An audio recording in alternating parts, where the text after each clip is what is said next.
Тэгэхээр та бүхэн миний цугийг дагдаг хүмүүсээс мэдж байгаа өмнө Японд хөрөнгө оруулалтын боломжуудыг бичлэг оруулж ирсэн. Тэр бичлэгээ тэгээд ер нь бол хамгийн олон сэтгэл авсан хамгийн их хүмүүсээс үргэлжлүүлээд энэ талаараа сэтгэл дэлгэрэнгүй бичлэгүүд оруулаарай гэж хэлжсэн учраас энэ чиглэлээр Японд санхүүгийн чиглэлээр удаан ажилласан байцтай хамтаас жоохон задлж ярихаар энэ удаа өнөөдөр хавц цугласан байна. За баярлалаа. За намайг Батхан Баяр Дэлгөөс гэдэг Японд санхүүгийн зөвлөх буюу одоо financial planning 3 дугаар зэрэгтэй. Одоо Японд баг санхүү хөрөнгө оруулалтын чиглэлээр үйлдвэр явуулдаг компани 6 жилдээ санхүүгийн менежер ажиллаж байна. Өнөөдөр бас хүслэлтэй хамт нэмэгчлэгт нь ороод харилцуулсан бас таатай. За тэгэл яах вэ? Тэгэхээр Японд ер нь бол та бүхэн мэдж байгаа маш олон залуучууд сурахаар болон ажиллахаар одоо урт олон богино хугацаанд ер нь бол ирдэг. Тэгээ Японд ерөнхийдөө хөл тавьсан цагаас эхлээл одоо тодорхой хэмжээний өөрсдийн гэсэн санхүүгийн плануудтай өөрсдийн гэсэн зорилгоудтай байдаг. Тэгэхээр тэр зорилгоос хамаарат мэдээж хөрөнгө оруулалтын арга хэрэгслүүд нь өөр болдог. Тэгэхээр хамгийн их нь бас түгээмэл одоо хүн болон бас мэдүүл зүгээр болов гэсэн хөрөнгө оруулалтын хэрэгслээс эхлээд танилцуулаад явъя те.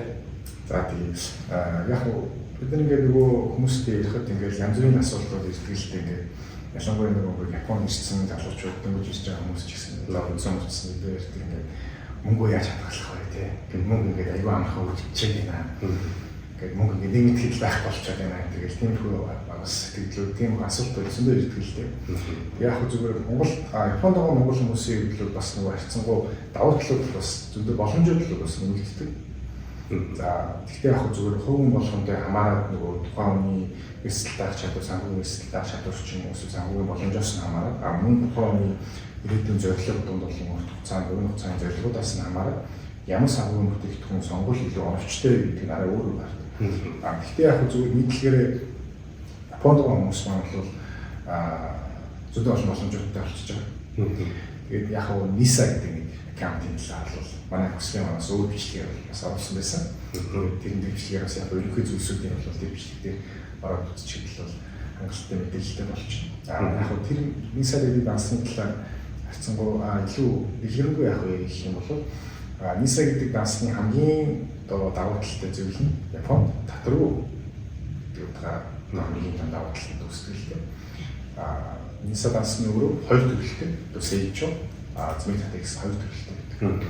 Тэр нь бол хоёр одоо зэмэг татвар гэсэн нь бол саруулгын тогтмол орлого хийгээд тэр орлогынхоо одоо хүртэж байгаа үе шимтэл бол ямар ч татвар төлөхгүй гэсэн. Одоо сар жишээлбэл ингээд 5 мянга тогтмол ингээд хөрөнгө оруулаад явъя гэх тохиолдол юм чинь тэр чинь ингээд унаад гэсэн үг шүү дээ. Яг зөв. Тэгэхээр нэг талаараа тэр чинь ингээд хүн өөртөө ирээдүйн ингээд хөрөнгөлийг хийгээ явж байна. Нөгөө талаасаа тэр чинь саруулгын тэр дансруу гэдэг чинь санхүүгийн сахилгаантай болж байна. Бас нэг давуу тал. Гэхдээ NISA дансны нэг зүйл нь бол харьцангуй нөгөө урт хугацаанд за ер нь дундаас дэш хугацаанд 5-аас дэш жилийн хугацаанд ч юм уу төлөвлөж байгаа тиймэрхүү хүмүүс бол харьцангуй тохиромжтой санхүү бүтээгдэхүүн өгж байна. Яг тэгэхээр нөгөө NISA гэдэг данс нь тогтмол өгж өгсөн баталгаа байхгүй. Дээрээс нь яг NISA аккаунтаар гэмрүүж юу авч болдог вэ гэхлээр Японд хувьцаа, бонд одоо гэдэг сангийн эрхүүд ч гэх юм уу одоо индекс намд тэрийг авах боломжтой болчихсон. Тэгэхээр тэрний яг нэг тогтмол ингээ өгж өгөн дээрээс нь тогтмол ингээ тасралтгүй өснө гэсэн дунд болон богино хугацаанд тасралтгүй өснө гэсэн тийм баталгаа байна. Урт хугацаанд бол ер нь л тасралтгүй юм бол өсдөг. Одоо жишээ нь манай хүслийн маань бас NISA аккаунттай гэж ярьжсэн шүү дээ. Тэгээд он таг хэлжсэн байна. Анх 22 онд ашиглаж хэлжсэн. Тэгээд ер нь бол Японд ажиллаж байгаа хугацаанд тогтмол тууштай хөрөнгө оруулалт хийгээд яваад айгүй зүгээр санагцсан. Одоо хүртэл нь ашиглаж байгаа. Тийм. Тэгэхээр яг нэг дунд болон урт хугацаанд бол чинь яг өсөлттэй дуулсан. Ер нь л нэлээд зөв бүтээгдэхүүн гэж бол одоо үзэж байгаа юм л та. Тэгээд энд нь одоо үеийн Японд хэрвээ хүмүүс даасан их гэж байгаа бол ихэнх банкуд бол өөрсдийн гэсэн одоо нэг шокинг хоос гэж ярьдаг. Тэгээд нөгөө үнцаасны дансууд нэг юм Япондтэй байдаг. За одоо Rakuten гэж болчих. Манай SBI за манай хүслийг бол Visoma тийм хэлжлэнгээр тиймэрхүү одоо өөрөө дурын ашигладаг банкныхаа ч юм уу эсвэл өөрийн одоо ашигладаг амархан ойлгомжтой, энгийн ойлгомжтой платформоос сонгоод NISA аккаунтаар нэгтгэл юм л зөв. Гэхдээ хамгийн бас өөрсдийнх нь ингээд зорилгыг тодорхойлох хэрэгтэй. Тэгэхээр энэ тааруулсан бүтээгдэхүүн яах вэ гэхдээ дээрэс нь хэвээ одоо Японд бүрэн оруулж явж байгаа л эрт тэгэл хаад. Тэгээ мэдээж нөгөө өмнөх бичлэгтэр ч гэсэн бас дурдчихсан аль болох эртгэлээ тууштай тогтмол их юм бол заавал амар өндөр цалинтай болохтой байх үржилсэн. Одоо тэр чинь 5 10 15 жил ингээд одоо цасан мөнгөлөх шиг ихсээд ерөнхийдөө бол яг гайхамшиг нь бол тэр урт хугацаанд яг ингээд бий болдог юм шиг санагдсан. Тэгээ виса аккаунт юм даваад нь л угаасаа нэг урт хугацааны гэдэг бүтээгдэхүүн гэж харж байгаа л та. Яг нөгөө талаараа зүгээр харцсангүй богино хугацааны болон дунд хугацааны зорилт тавьсан тийм хүмүүс гэсэн зүйлээ одоо юу гэх юм за 2-3 жилдээ одоо Монголда байртай болмоор юм шиг юм уу эсвэл тийм хэмжээний мөнгө зөвлөлмөр юм шиг тийм хүмүүс зээлж байгаа. Тэгэхээр тэр хүмүүстэй бол харцсангүй заавал нисаа авч юм тийм урт хугацааны мөнгө оруулалт гэдэг шаардлагагүй. Эсвэл Монголд нөгөө тийм бус төрлийн мөнгө оруулалтын боломжууд аюул болцсон. За одоо хамгийн энгийн жишээ юм бол одоо бидний мэдих банкны хангаламж тийм. Тэр бол одоо хамгийн эсрэг багтай л одоо гэж бид одоо үзэж байгаа юм л та. Яг одоо тухайн зүйлийн төлөвсөн засдаг батлаа гэж өгдөг юм. Уламжлалт тийм уламжлалт санхүүгийн хэлтэй нэгддэг тийм. Гэхдээ яг тэр хэмжээгээр мэдээж үүч нь бол харьцангуй бус санхүүгийн бүтээгдэхүүнтэй харьцуулахад бага. Сүүлийн үед гарч иж байгаа зах зээлийн сонирхолтой байгаа юм бол одоо хавцаа гэж болж чинь компаниудын нэлээд компаниудын хавцаа бол бас их сонирхолтой болсон.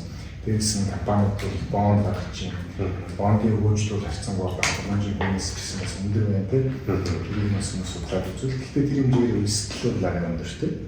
Гэхдээ хөгжлөстэй гэдэг юм бас судалж үзээд тухайн өөрөөсдийнхөө одоо санхүүгийн байдал тааруулаад бүр боломжтой. Одоо эсвэргээр өөр одоо санхүү бүтээгдэхүүн юм бол багц банк санхүү байгууллага авдаг ихтэй үйлчлэгч гэдэг юм тийм.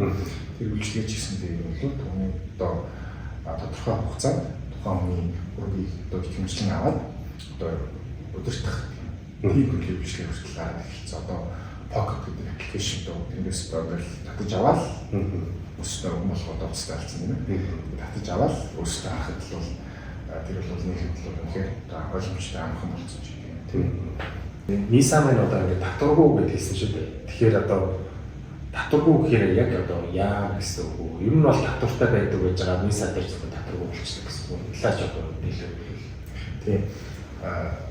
Ер нь Японд ямар нэг ногдол шиг юм те одоо орлогын татвар гэх юм бол за 20% ямтай гэдэг 20% татвар бол зашгүй шаардлагатай. Нэлээд бас шүү дээ. Тийм. Тэгэхээр одоо юу гэх юм гадуур ингээд одоо хүмүүс ингээд явхад ингээд тийм зараад харагддаг да одоо тийм фан аваарай, тийм зөвлөгөө оруулаарай ч гэх юм тийм зарууд юм гэдэг. Гэхдээ тэр зүйлд хөрөнгө оруулсан ч гэсэндээ та буцааж авч байгаа ногдол шиг ч юм уу тодорхой хэмжээний үүжихэн 20% бол зайлшгүй буцаад татвар олгох гэсэн.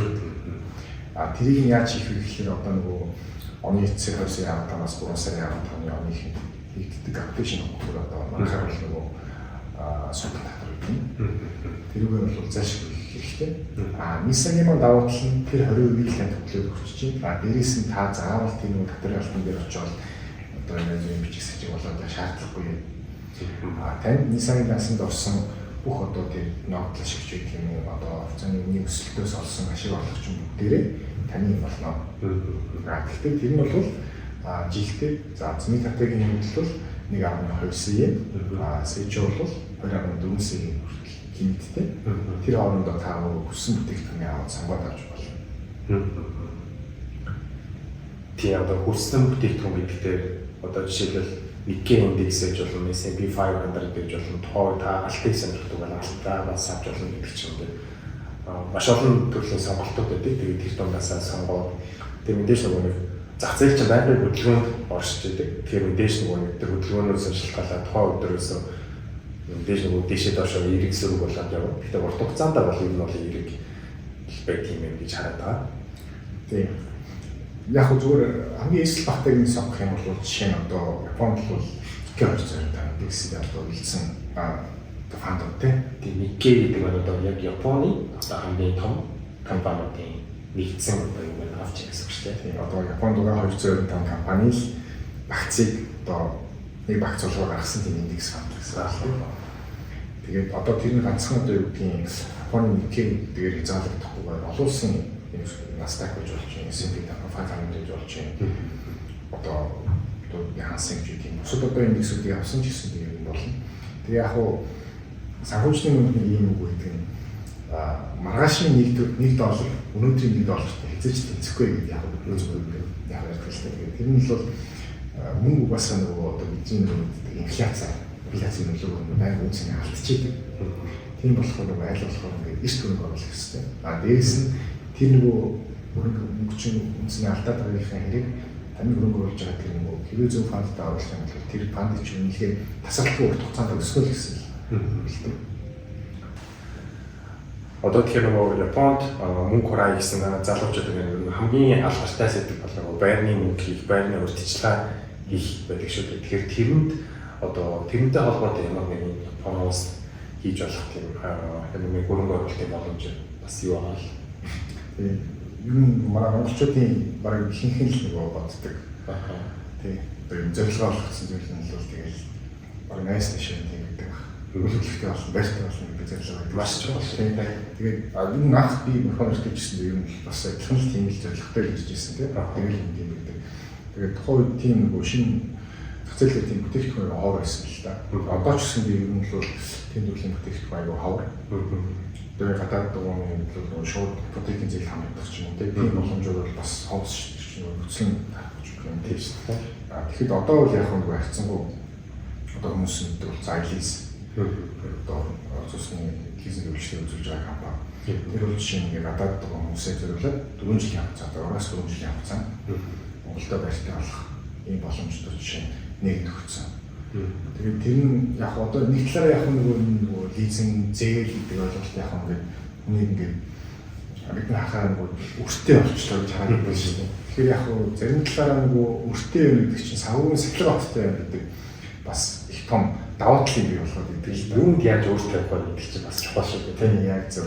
Тэгэхээр одоо яг нөгөө таны зорилгод нийцээд яг ирээдүйд бодож байгаа зүйлс зөв байгаа. Мөн санхүүгийн чадамж чинь таарж ирэх юм бол тодорхой хэмжээний одоо өөртөө явахд л бас зөв үйлдэл авах болно. Түүнээс яг ийм дэвтийн ямар ч шаардлагагүйгээр тийм одоо амар гоё харагдсан юм а зүгээр хөөж зүгээр утасны шууд зээл авч гэж авдаг. Тэр бол ажиллах бас. За тэгээд Монголд харьцан нөгөө бид нэр дунд улаан дөрвөн хугацаанд ч юм хөрөнгө оруулалт хийж байгаа хүмүүс маань одоо тийм хөрөнгө оруулалтын бүтээгдэхүүн аягүй хөлцсөн. Бидний бүх зүйлээ онлайнаар ингээд бүр утсан гаргасан дээрсэл бүх одоо үйлчлэг авах боломжтой болсон. Одоо жишээ нь Pocket гэдэг нэг аппликейшн тий одоо байлж удах тэр зүгээр утсныг татчихна. Тэгээд тэндээс зээлийн чек юм бүх төрлийн үйлчлэгийг авч болно. Дээрээс нь дэлгэцний үйлчлэгийг бас тэндээс авч болж байгаа. Тийм дэлгэцний үйлчлэгийг гэдэг нь таны тухайн хөнгөний тодорхой хугацаанд тухайн дэлгэцтэй ашиглаад тэгээд тухайн хугацаанд дараа нэг хөрөнгөө тодорхой дүнгээр одоо буцаагаад авах юм боломжтой. Би бол одоо анх удаа сонсож байгаа. Рекламыг сонсч байсан үгээс яг Pocket гэж одоо ашиглаж үзээгүй. Тийм тэгэхээр одоо зүгээр өнөөдөр одоо утсан дээр гаргаж ирээд аппликейшн татаад дараа өстө одоо шлаг үзчихээ. Маш өнгийн ойлгомжтой аппликейшн чинь байна.